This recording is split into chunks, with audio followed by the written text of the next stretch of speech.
Hello and happy Valentine's Day. I'm wearing red. Um, so the next couple of videos might be a little bit dark. Because I picked up this book, ordered it on Amazon, called People of the Lie. And it's... Yeah, I was doing some more research on narcissism and some message boards where people talk about it, and I did some more research on it, and it got a lot of really good reviews, and so I figured I'd look into it. It seems like something that I'd be able to relate to once I read it. The only negative reviews are that it's got a bit of a religious undertone, and like I said, I was raised Catholic, but I'm not really connected to any particular religion, but I am a spiritual person. So, I don't think you have to be like some Bible Belt Christian or some religious zealot, to get a lot out of this book.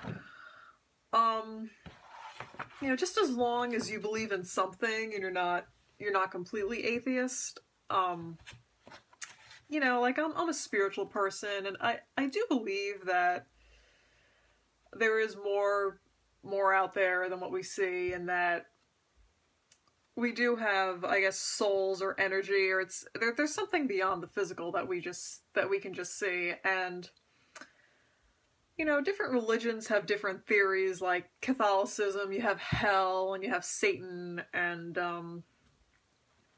you have psychics like Sylvia Brown. I think she passed away, and I don't believe everything she says. I think she was a little nuts, to be honest with you, but she did have this theory about dark entities, which are people whose souls are not from where most people's souls are. They come from a different place, or they're made of something different, and they don't operate the way 90 or 95% of the population does.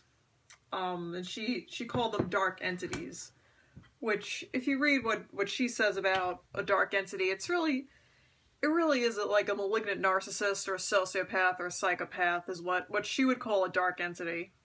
Or a Catholic might say, they're influenced by Satan, or, so some Christians call it the Jezebel spirit. So it doesn't really matter what religion you are, what name you want to attach to it.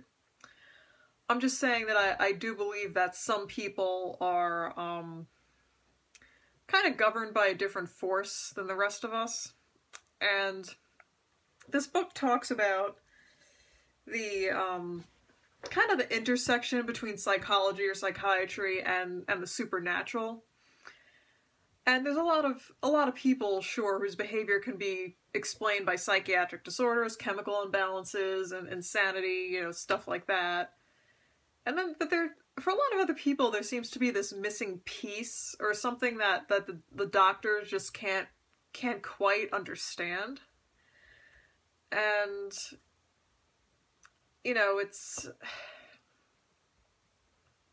there's different theories, like some people are born evil, or some people choose to take that route. A lot of times it's like an unconscious decision. But yeah, it's interesting. I started reading the book, and there's an interesting theory about what evil is. The author talks about his son, who was 8 at the time, and told him that, "Daddy, evil is live spelled backwards," and which I think is very insightful for an 8-year-old child to say. "Evil is in opposition to life. It is that which opposes the life force. It is, in short, to do with killing. Specifically, it has to do with murder, namely, unnecessary killing that is not required for biological survival." And then he says, when I say that evil has to do with killing, I do not mean to restrict myself to corporeal murder, or murder of the body. Evil is also that which kills spirit. There are various essential attributes of life, particularly human life, such as mobility, awareness, growth, autonomy, and will. It is possible to kill, or attempt to kill one of these attributes without actually destroying the body. Thus we may break a horse or even a child without harming a hair on its head. So, I haven't read that much of the book yet, but I think that's a very important paragraph and something that people need to understand, that there are other forms of abuse besides physical. And in my case, I was never physically abused, but I was abused psychologically, mentally, emotionally, mind-fucked, just like, I feel like at the hands of my mother, I experienced kind of like a soul murder or a soul rape. I don't mean to throw around the word raped, but it just like a violation of my soul or my essence, and how you're just imposing her identity onto me. I felt like my life's force or energy had been stolen, and it's just like a parasite, except you're not affected physically. Well, you are, but not at first. Like, it's more on the spiritual level, where, a parasite, without a host, it withers and dies, but when it attaches itself to the host, it's thriving while the host is sick and malnourished and wasting away. And I think this describes my life growing up with my mother. And I think my father had his own issues with the alcoholism and everything. It's all his own issues, but I think he experienced this as well. And I think, she made him worse, and I think the issues that he had made him that much more easier of a target. And,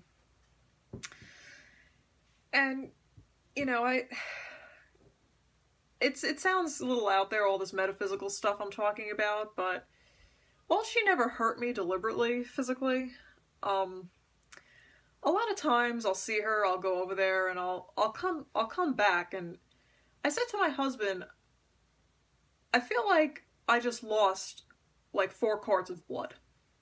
No joke. I feel like every time I see her, I spend an extended amount, I literally start to feel like someone is draining my blood out of me, and I become fatigued, drowsy, confused, like I talked about in my dissociation video, confused, fatigued, drowsy,